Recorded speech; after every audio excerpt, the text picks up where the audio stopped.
¿Ahí se está viendo? ¿Completa? Se ve, se ve perfecto. perfecto, Victoria. Impecable, bueno, gracias. Súper bien. Bueno, buenas tardes a todos y a todas. Mi nombre es Victoria Pons. Y bueno, y en esta clase introductoria les voy a presentar lo que es un repaso anatomofisiológico de la hembra. En primer lugar, presentarles los objetivos de la clase. Vamos a hacer un breve repaso de las variaciones anatómicas que podemos tener en el tracto reproductivo de la hembra, qué hormonas están involucradas en el ciclo estral y cómo es su regulación, los cambios hormonales que podemos encontrar durante las diferentes etapas del ciclo y algunas características diferenciales en el ciclo estral de las especies domésticas. Por lo tanto, el contenido de esta presentación será ver la importancia que tiene conocer la anatomía y fisiología de la hembra, un repaso de la anatomía de los órganos genitales femeninos, cuáles son las hormonas involucradas con el ciclo estral, una definición del ciclo estral, ver qué tipos de ciclos reproductivos podemos encontrarnos, las fases y etapas del ciclo estral, bueno, y en la mitad de la presentación vamos a tener una evaluación para los estudiantes, en la cual pueden abrir el micrófono y participar. Luego, una breve descripción del ciclo estral en las diferentes especies domésticas, para terminar con comentarios finales y otra breve evaluación. Y bueno, al final está la bibliografía recomendada. En primer lugar, la importancia que tiene la anatomía y fisiología de la hembra es sobre todo en lo que vamos a aplicar. En este caso, le vamos a presentar un ejemplo de lo que es en la vaca. Principalmente lo vamos a utilizar lo que es anatomía y fisiología para realizar el examen ginecológico, que puede ser preservicio, para ingresar al servicio, puede ser un diagnóstico de gestación o una realización del puerperio, por ejemplo. Otro caso es lo que es el parto y la resolución de distocias. Hay que conocer muy bien lo que es la estructura ósea y el canal blando de parto. También para, sobre todo, conocer muy bien la fisiología para ver cómo podemos influir en la sincronización de este ciclo. Tenemos hormonas como la progesterona, que vía intravaginal o inyectable, GnRH, prostaglandina o gonadotrofina coriónica equina. Y también otra aplicación es en la inseminación artificial, en la canulación y, bueno, y en los programas de inseminación artificial, tanto en la sincronización hormonal como en la organización.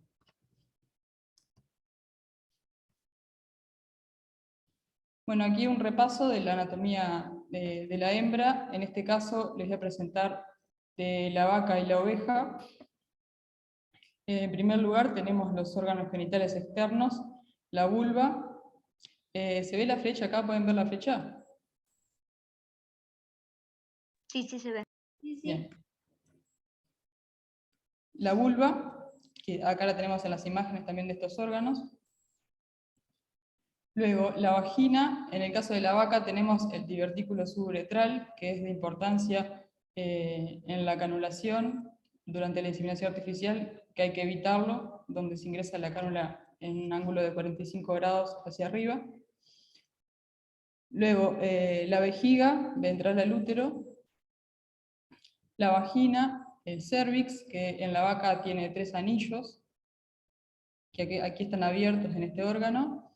En la oveja son más anillos y el recorrido dentro del cérvix es sinuoso, por lo tanto en la oveja la canulación no es posible para la inseminación artificial, sino que se hace en el fondo de vagina, mientras que en la vaca sí se realiza la canulación, se atraviesan los anillos cervicales y se deposita el semen en el cuerpo del útero.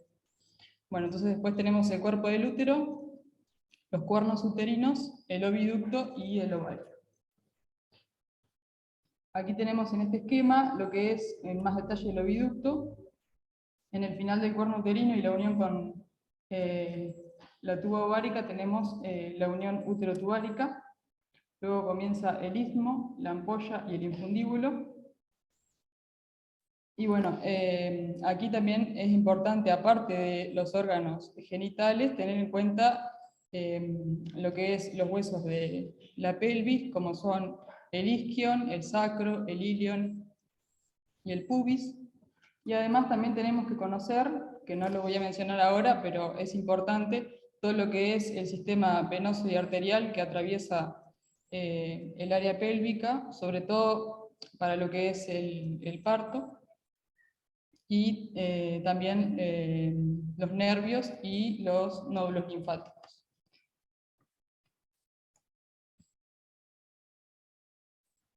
Bueno, pasando a ver cuáles son las hormonas vinculadas con el ciclo estral, tenemos las que son la GnRH, que es secretada por el hipotálamo.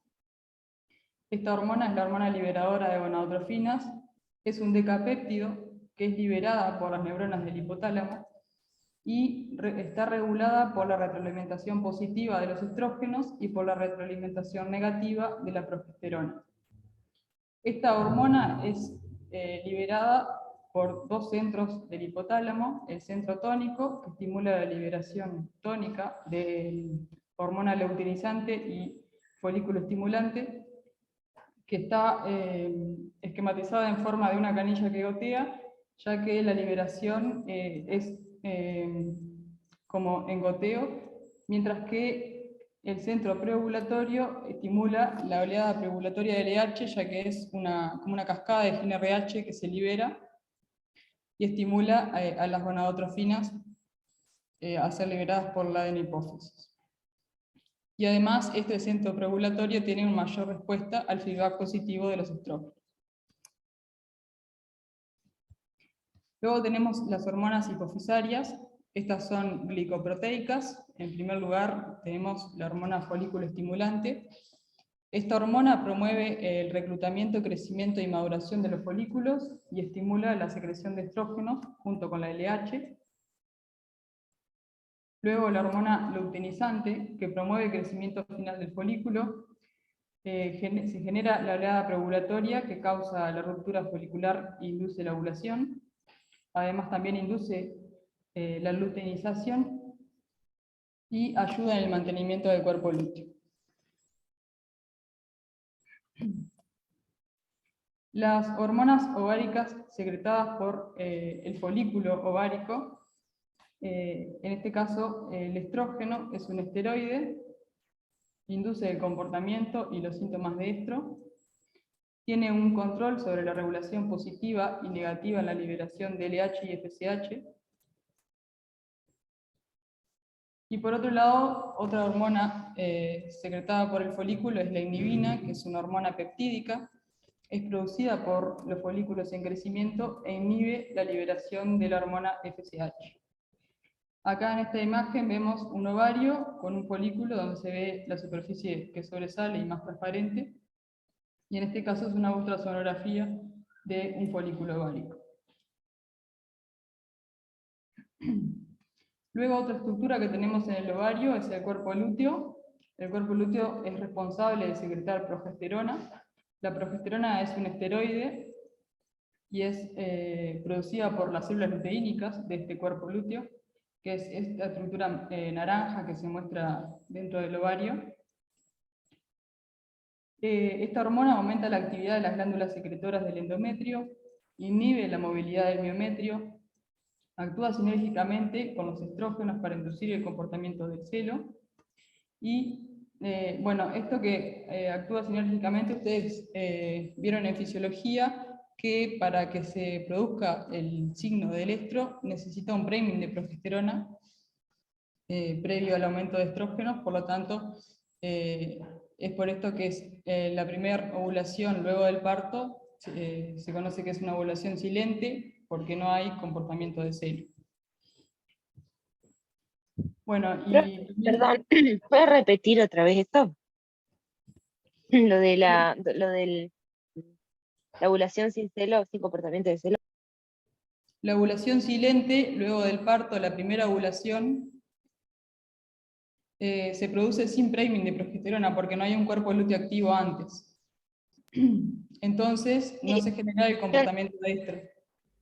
Entendí mal, no es que la progesterona tiene que bajar y aumenta, hay un pico de LH y ahí ovula. Sí, eso en un ciclo normal. Esto lo vamos a ver igual ahora en unas gráficas más Ah, bueno, adelante. está, gracias. Sería como la Si no te le primer, queda claro más adelante, me lo preguntas de nuevo. sería como la primer, Bueno, la primer onda folicular. Exacto. Ahí está. Bueno, y la progesterona en altas concentraciones inhibe el estro y la oleada ovulatoria del LH. Luego tenemos la hormona uterina, que es la prostaglandina F2-alfa. Esta hormona es un ácido graso esencial derivado del ácido araquidónico. Es liberada por el endometrio e induce la regresión del cuerpo lúteo, o sea, la luteólisis. Después también otra hormona importante en las especies que son estacionales es la melatonina producida por la glándula pineal. La melatonina tiene un papel fundamental en el control de ciclo en las especies estacionales como la oveja y la yegua, y su liberación es promovida por las horas de oscuridad.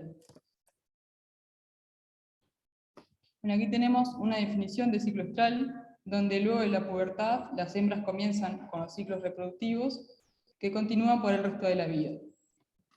Además, el ciclo estral consiste en una serie de eventos predecibles que comienzan en el estro y terminan en el subsiguiente estro, repitiendo sucesivamente, mientras que no se interrumpa por la gestación, la lactancia o, en el caso de las especies estacionales, por la estación del año.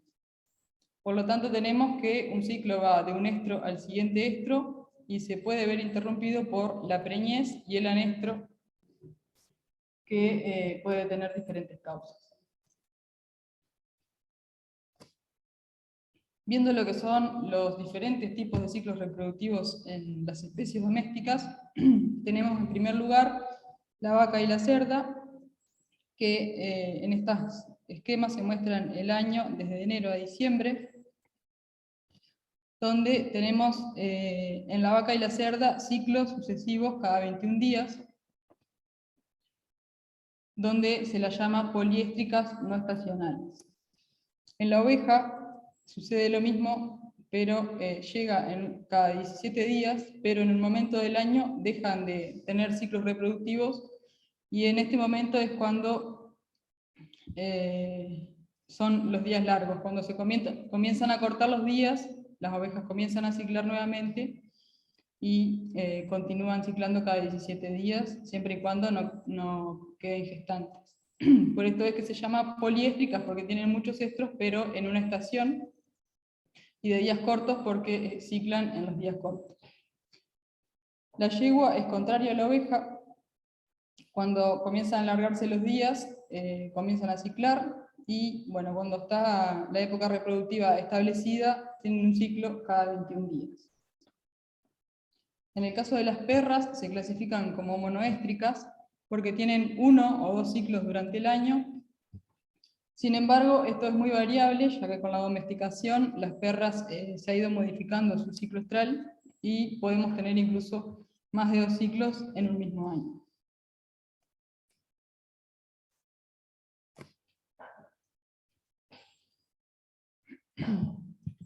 ¿Voy a tomar un mate qué?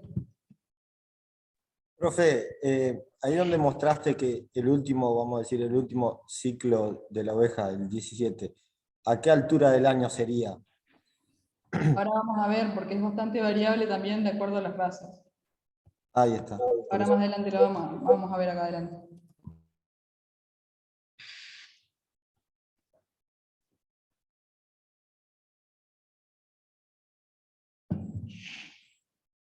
Bueno, entonces tenemos que en las ovejas se capta la luz por la retina, y esta es transmitida a través de a la glándula pineal. Entonces, cuando aumentan las horas luz, se produce una mayor inhibición de esta glándula, disminuye la secreción de melatonina, por lo tanto, la secreción de GnRH por el hipotálamo, y disminuye la secreción de FSH y LH por la hipófisis, induciendo lo que es el anestro.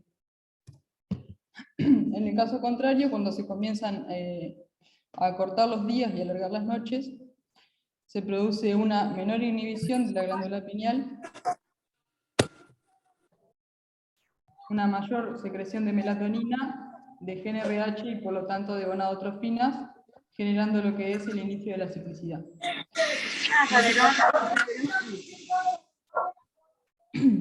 Brisa, ¿querías decir algo? Bueno, esto es lo que te mencionaba, no sé quién era que había preguntado hoy. Es muy variable de acuerdo a la raza. Sí, y lo que pasa es que en cualquier lado que lo vayas a poner. Valentina, ¿me das una mano ahí? ¿Hace mucho que no viaje?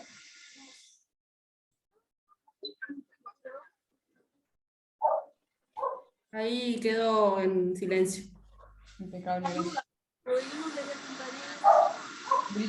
Brisa Ferrari sigue. Hola, buenas tardes. Sí.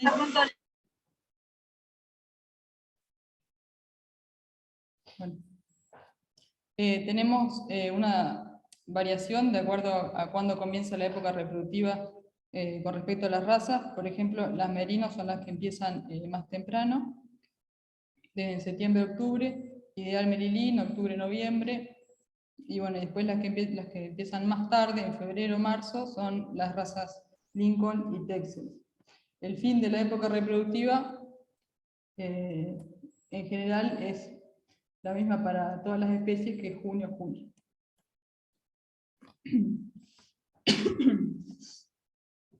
Bueno, y el ciclo estral lo podemos dividir en dos fases, la fase folicular y la fase luteal, y esto es principalmente por la estructura que predomina en el ovario. En la fase folicular, como su nombre lo dice, va a predominar el folículo, pero en la fase luteal va a predominar el cuerpo lúteo. Es por esto que el folículo, al secretar estrógenos, en esta fase están altos los estrógenos, mientras que en la fase luteal se encuentra elevada la progesterona.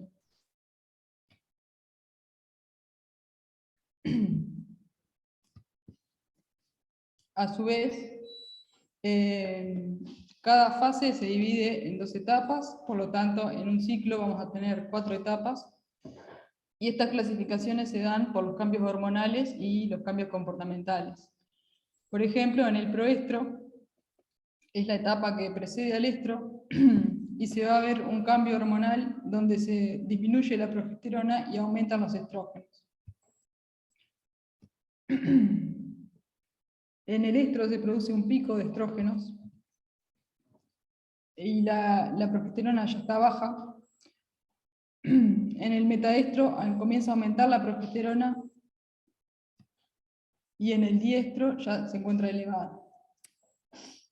La estructura que predomina en el proestro es el folículo preovulatorio, el folículo dominante.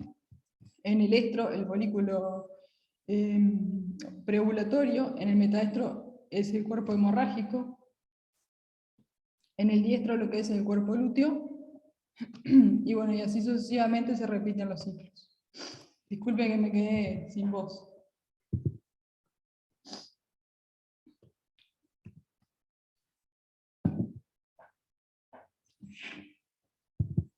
Profe, si por ejemplo queda preñada, en ese momento se interrumpe el ciclo y ¿cómo podemos nombrar ese momento? ¿Que está preñada?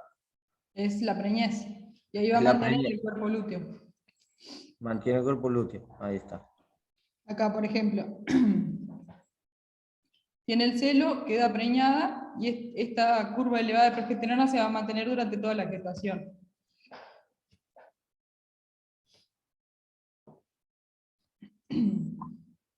Sí, porque algunas especies son de un cuerpo lúteo dependiente. ¿Cómo? Algunas especies para la gestación son cuerpo lúteo dependientes, si no me equivoco. Claro. Por ejemplo, en el caso de la vaca, hasta el cuarto o quinto mes es cuerpo lúteo dependiente, luego comienza a depender de la placenta también.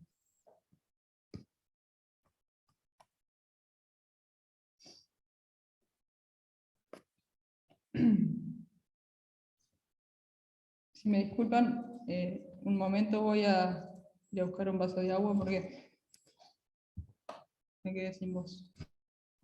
Dale tranquila, charlamos entre nosotros.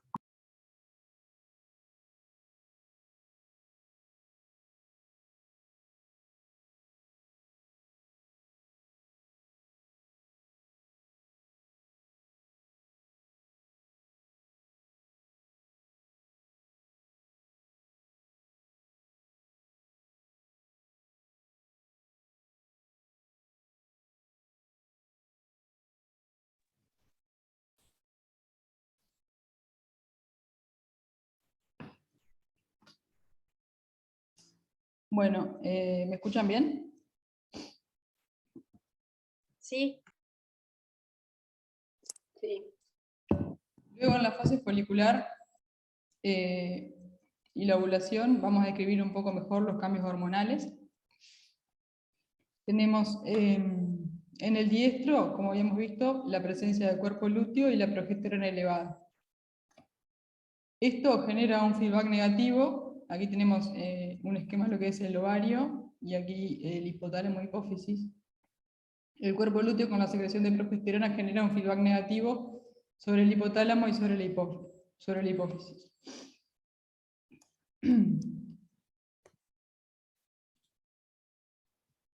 Bueno, entonces, cuando se produce la regresión del cuerpo lúteo por la luteólisis, deja de secretar progesterona y se va a este feedback negativo que teníamos sobre el hipotálamo y la hipófisis y comienzan a aumentar los estrógenos secretados por el folículo. Se empieza a secretar GnRH, LH y FSH, aumentando la producción de estrógenos por el folículo, y este genera un feedback positivo, generando mayor producción de gonadotrofina. Luego se produce esa cascada de GnRH por el centro preovulatorio con el pico de LH que va a inducir la ovulación.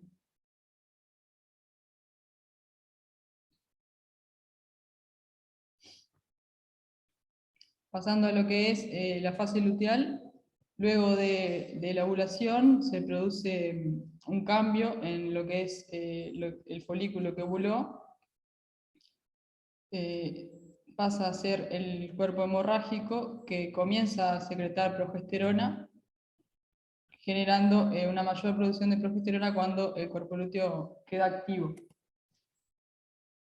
Acá en este esquema se muestra lo que es la formación del cuerpo hemorrágico, donde el folículo luego de ovular se organiza y las células empiezan a producir progesterona.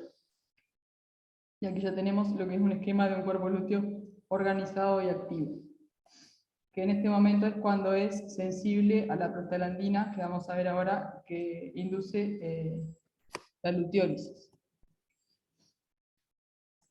Bueno, y la progesterona elevada tiene diferentes funciones a nivel sistémico, que pueden ser el feedback negativo que ya vimos sobre el hipotálamo y sobre la hipófisis, la estimulación de lo que es los alvéolos mamarios, preparando para lo que es una gestación.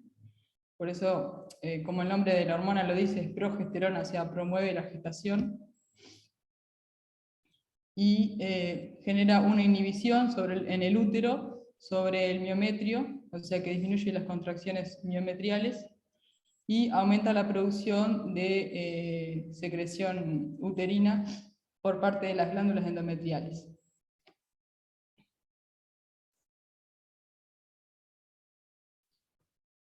Luego del diestro, al final del diestro vamos a tener lo que es la luteólisis, o sea, la ruptura de ese cuerpo lúteo, la regresión.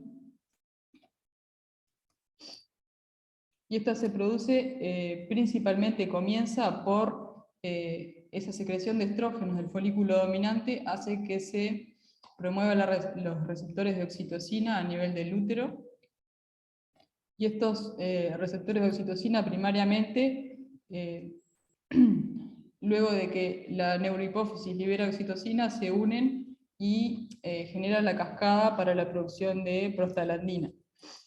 Esta prostaglandina liberada por el útero va a través de la vena uterina y en el caso de la vaca, la oveja y la cerda se produce un mecanismo de contracorriente a través de la arteria ovárica, donde la prostaglandina pasa directamente hacia el ovario. Luego se produce un feedback positivo, donde el cuerpo lúteo también comienza a secretar oxitocina, y así genera varios picos de prostaglandina hasta generar su propia luteólisis. Bueno, como les había mencionado, este mecanismo es importante, este mecanismo de contracorriente, en la vaca, la oveja y la cerda, mientras que en la yegua esto no es así, sino que es a nivel sistémico, que pasa a la circulación general y luego llega al ovario. Bueno, y de esta forma es que se produce la luteólisis, la regresión del cuerpo lúteo. Ahora vamos a introducir lo que es el concepto de ondas foliculares. Tenemos que cada onda de FSH va a generar una nueva onda folicular sobre el pool sensible de folículos sensibles a las gonadotrofinas. Cada onda va a producir un reclutamiento folicular, estos folículos luego van a ser seleccionados, y va a haber un dominante que mientras la progesterona se encuentre alta no se va a producir la ovulación, y si no se produce la ovulación se produce la atresia de todos los folículos. En el caso de que baje la progesterona, ahí sí ese folículo dominante va a continuar su crecimiento y se va a producir la ovulación. Bueno, y luego de que genera el crecimiento de estos folículos seleccionados, estos empiezan a secretar inhibina, que hacen que se deje de secretar FSH y por lo tanto no haya nuevo reclutamiento folicular. Y el folículo dominante también secreta mayor cantidad de estrógenos que inhiben la secreción de FSH. Además, estos folículos también adquieren receptores para LH, que la LH secretada en pulsos hace que se aumente el crecimiento de estos folículos, y además el folículo dominante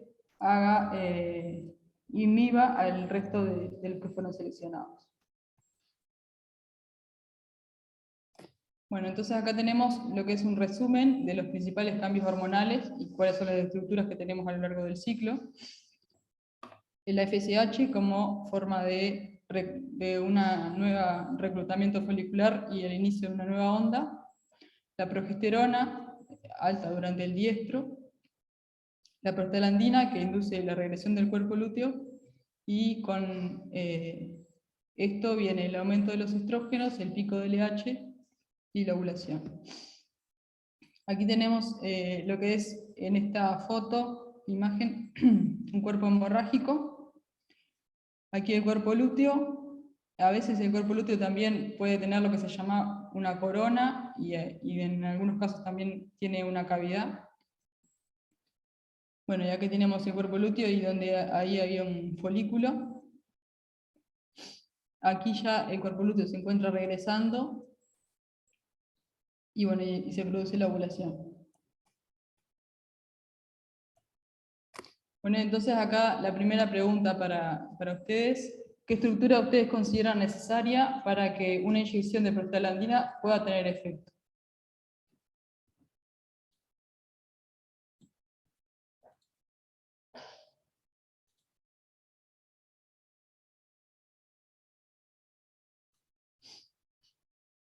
¿No se ¿Cuerpo animan? lúteo?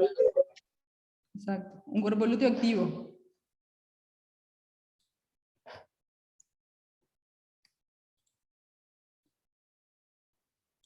Lo que necesitamos es que para una inyección de prostaglandina tenga efecto e induzca la luteólisis, necesitamos la presencia de un cuerpo lúteo activo.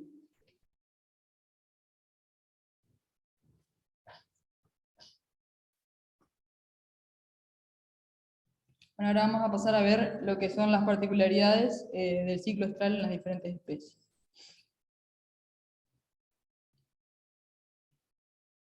Vamos a empezar por la vaca. La vaca tiene en promedio 21 días, cada 21 días tiene un ciclo, y tiene un patrón de crecimiento folicular en 2 o 3 ondas. En el caso de las razas equinas incluso puede haber hasta 4 ondas.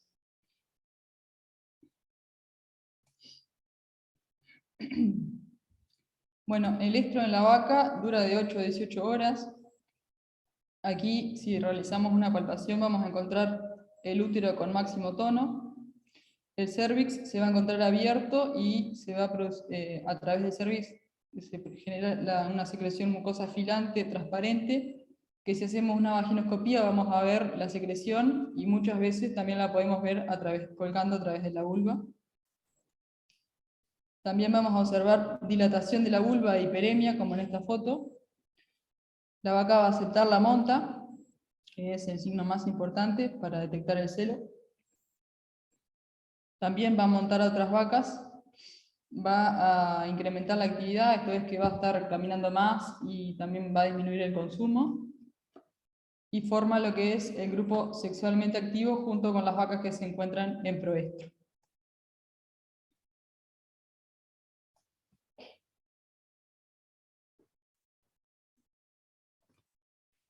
En el metaestro vamos a tener la ovulación, ya que la ovulación se produce en la vaca 12 horas de terminado el estro. Y aquí es donde vamos a tener la formación del cuerpo hemorrágico mostrado en esta foto.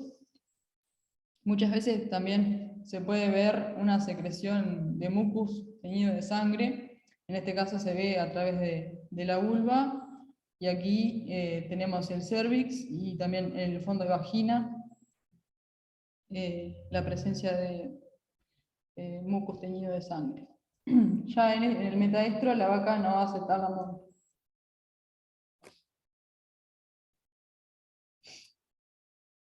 En el diestro vamos a tener el cuerpo lúteo maduro, el cérvix ya va a estar cerrado, la vulva no va a estar edematosa e hiperémica como en el estro, sino que va a estar con pliegues, como arrugada, y el útero va a estar con bajo tono, que eso lo vamos a determinar por la palpación.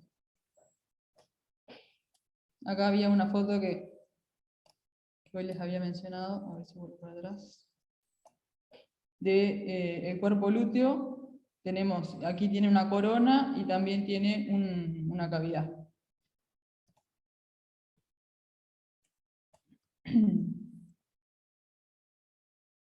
Bueno, y en el proestro se va a producir la regresión del cuerpo lúteo y va a ser el crecimiento final del folículo.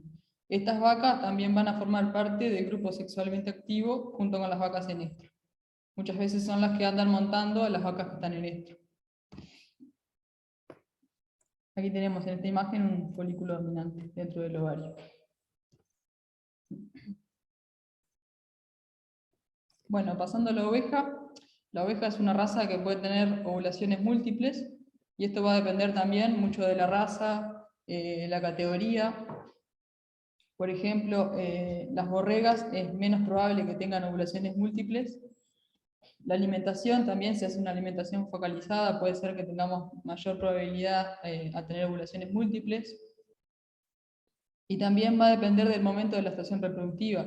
Cuando están comenzando la estación reproductiva, es menos probable que tengan ovulaciones múltiples, o sea, que tengan mellizos o trillizos. Y bueno, puede ser que tengan desde mellizos hasta 4 corderos. En promedio, el ciclo estral de la oveja dura 17 días y tiene un patrón de crecimiento folicular en 3 o 4 ondas. El estro tiene una duración de 22 horas. La ovulación se da en el tercio final del estro, a las 24 o 30 horas luego de iniciado. También, al igual que la vaca, se va a ver una secreción mucosa transparente. La vulva va a estar edematizada e hiperémica. Va a aceptar la monta y va a buscar al macho. Y bueno, y a diferencia de la vaca, las ovejas no se montan entre ellas, es necesario un carnero dentro de la majada o la presencia de machos marcadores. Y bueno, este comportamiento es muy característico cuando están los carneros en el potrero al lado de las ovejas. Ellas se mueven hasta el alambrado buscando los carneros. En el metaestro, ya el mucus que veíamos transparente en el estro se va volviendo más opaco y queda más blanquecino y espeso. Y bueno, y en el diestro ya la mucosa vulvar y la vaginal van a estar pálidas, no van a estar edematizadas. Y en el proestro ya comienza la secreción de mucus transparente con aumento de la actividad de la oveja y la búsqueda del macho.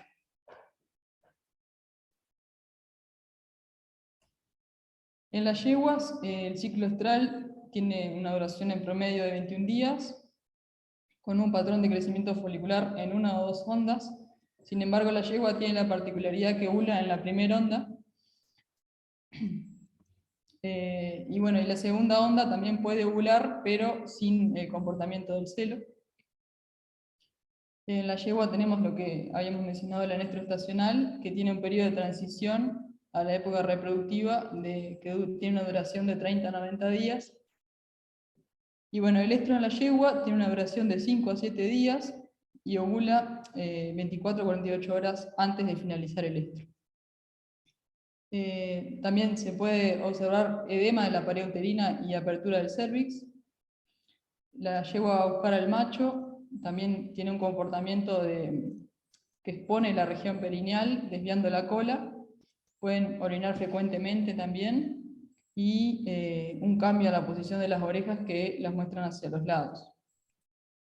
Y bueno, y en el diestro, como mencioné, puede generarse la ovulación de ese folículo de la segunda onda, pero va a ser sin manifestación de celo.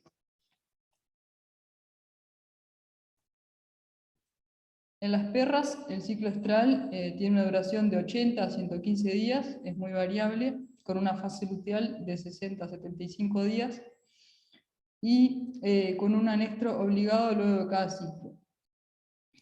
Mientras que el intervalo interestro va a ser de 4 a 12 meses.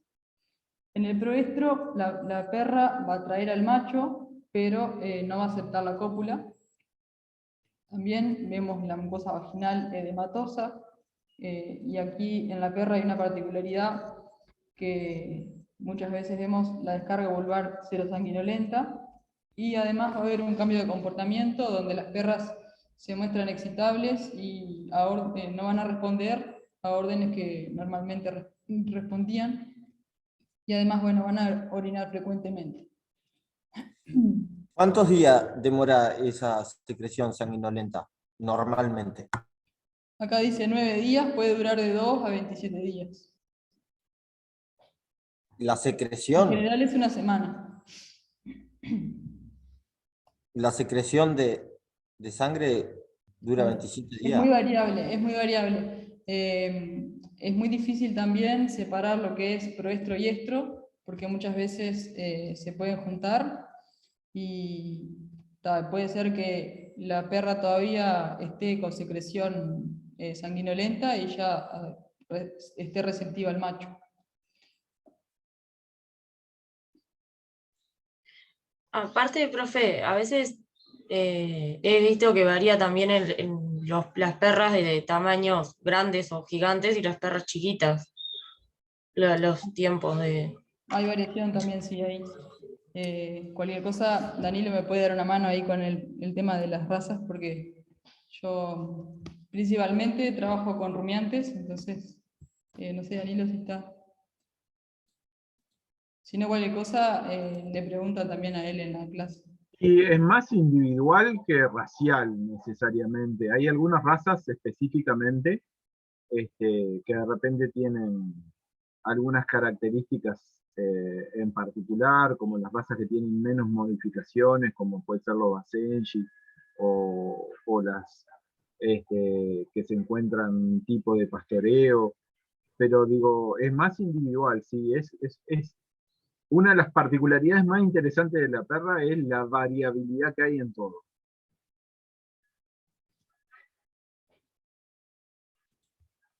Bien, gracias, Danilo.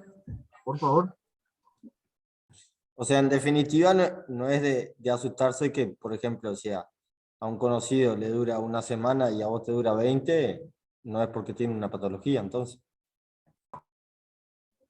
Lo consideramos patológico cuando ese corrimiento cero sanguinolento supera los 25-30 días. Así que en ese rango, dentro de ese rango, es enorme lo que puede llegar a aparecer. Perfecto.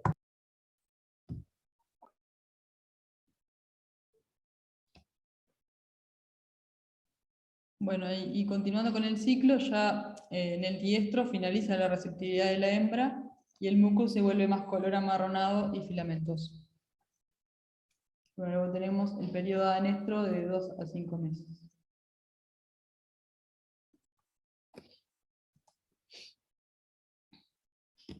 En las gatas, bueno, se puede clasificar como poliéstica estacional de días largos. Perdón. Perdón, ¿puedo hacer una pregunta? ¿Sí? No me quedó muy claro el interestro y el anestro en la hembra. ¿Cuál es la diferencia? ¿En la perra? Sí, en la perra, perdón. El anestro es que no hay ciclo reproductivo. No o sea, se para el ciclo, digamos. No, te consultaba porque dice anestro, 2 a 5 meses, intervalo interestro, 4 a 12 meses. Claro, puede ser muy variable, es lo mismo.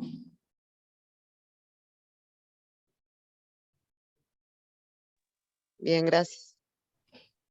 Digo, de repente capaz que te ayuda en la aclaración. El intervalo interestro es entre 2 estros exclusivamente. Hay perras que ciclan una vez por año, hay perras que llegan a ciclar 3 veces por año. La variabilidad que tiene el anestro es una de las condiciones, pero todo lo otro también. Impecable, gracias.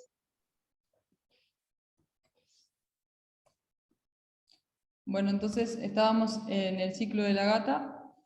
Se dice que esta especie es poliéstica estacional de días largos, sin embargo, es muy difícil que encontremos en la gata un anestro estacional, ya que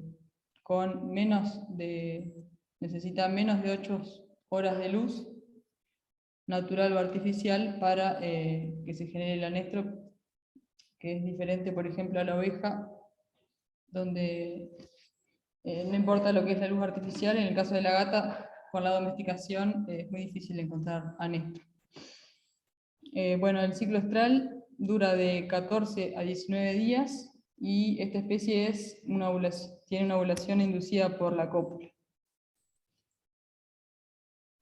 En el proestro la hembra va a traer el macho, pero no va a aceptar la monta. Ahí de nuevo se volvió.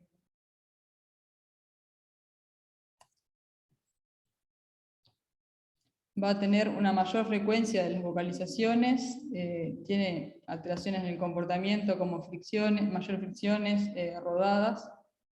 Y bueno, y en el estro va a aumentar también las vocalizaciones y tiene este comportamiento característico de lordosis, mostrada en la foto, donde desvía la cola hacia un lado y va a aceptar la cópula. Y luego tiene, en caso de que no se produzca la cópula y la gestación, un periodo de interestro para comenzar nuevamente el ciclo. Ahora vamos a ver acá el esquema.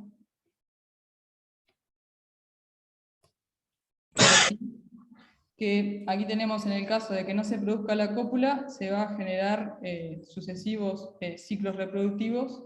Sin embargo, en el caso de que sí se produzca la cópula, se va a producir la preñez, se va a mantener el cuerpo lúteo, y bueno, y luego el parto, lactancia, y comienzan nuevamente los ciclos. Una consulta. Sí, ¿A qué adelante. edad empieza a entrar en celo la gata? ¿Puede ser a los 6 meses? Creo que hay una variabilidad con el macho, ¿puede ser?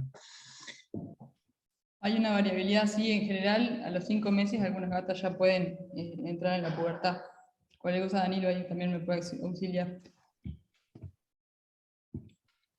No, está perfecto. Entre 5 o 6 meses es lo esperable. ¿Y el macho también? Desde el punto de vista de la fertilidad, sí. Desde el punto de vista de completar la madurez sexual, está cerca de los 10 a 12 meses. Ahí va, muchas gracias.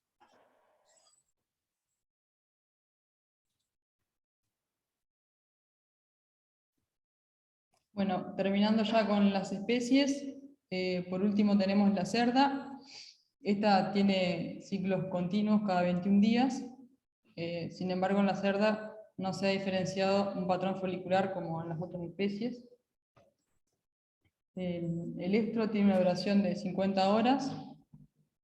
La ovulación se va a dar al final del estro y la característica en la cerda es que se sabe que está en estro cuando tiene ese reflejo de inmovilización donde se coloca la mano arriba de la pelvis de la cerda y esta queda inmóvil.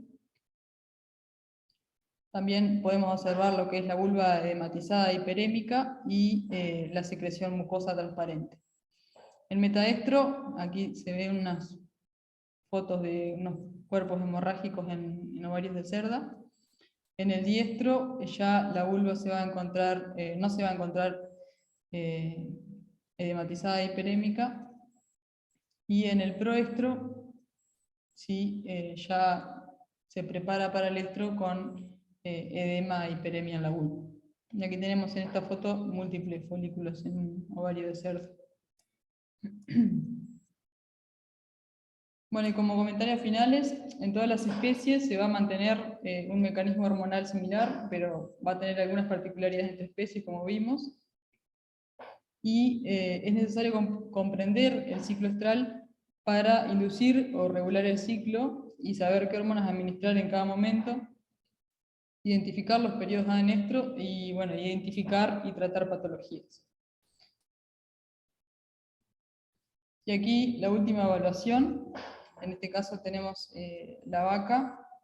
Yo les pido que ustedes me nombren lo que es qué hormona predomina y la estructura ovárica que predomina durante las diferentes etapas, comenzando con el estro. ¿Qué hormona tenemos que predomina durante el estro? Estrógeno. ¿Qué más? LH. Bien. Estrógenos y LH. ¿Y qué estructura? Folículo dominante. Preovulatorio. Un folículo preovulatorio.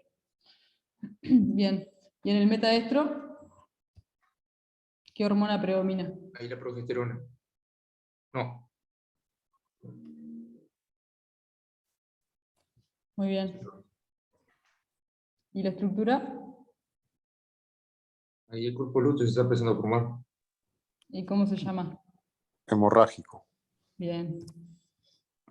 Cuerpo hemorrágico.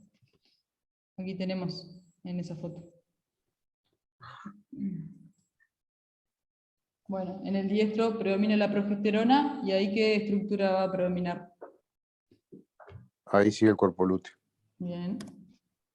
¿Y en el proestro? Ahí empieza a descender la progesterona. Y bueno, entonces ¿cuál hormona va a predominar? FSH. FSH. FSH induce lo que es la nueva onda. La que destruye el cuerpo lúteo de la... ¿Cómo es? Prostaglandina. F2A. Pero había otra hormona que no me acuerdo, la F2 alfa, no me acuerdo. Sí, la prostaglandina induce la luteólisis, pero esa está en el diestro. Ah, sí. En el proestro vamos a tener ya la regresión del cuerpo lúteo y el aumento de los estrógenos. Recuerdan que es la etapa previa al estro, donde se prepara para el celo, y muchas veces ya empieza con la secreción mucosa, por ejemplo, que vimos en la vaca. ¿Y la bueno, FSH cuándo era? La FSH aumenta para inducir el crecimiento de una nueva onda folicular. Es a lo largo de todo el ciclo. Gracias. Entonces, ¿qué estructura va a predominar en el proestro? Folículo dominante. Bien. Muy bien. Bueno, acá está la bibliografía sugerida, el libro de reproducción de los animales domésticos de Ungerfeld. Estos temas están en el tomo 1. Estos están en biblioteca y creo que también los tienen en la bolsa del libro. Después también está este libro que es un poco más nuevo, de Ungerfeld. El Senger, que es un libro muy bueno, todas estas ilustraciones de la clase están sacadas de ahí de ese libro. Este está en PDF. Yankees también está en PDF. Y bueno, después de pequeños tenemos Johnston, y de ovinos, Eisen. Y bueno, y después este paper de lo que es un ciclo reproductivo en caballos. Y para lo que es un repaso de la anatomía, les dejo esta, no sé si ya la conocen, pero una aplicación para el celular que es 3D Bovine Anatomy. La descargan de la tienda y está muy buena porque van seleccionando por el área que quieren que aparezca, y bueno, le aparece toda la parte reproductiva junto con los nervios, los vasos, y bueno, y van seleccionando cómo se llama cada parte. Para lo que es tener, a veces están revisando un animal y tener en el celular facilita bastante ese tema. Bueno, muchas gracias por la atención y quedo abierta a alguna otra pregunta.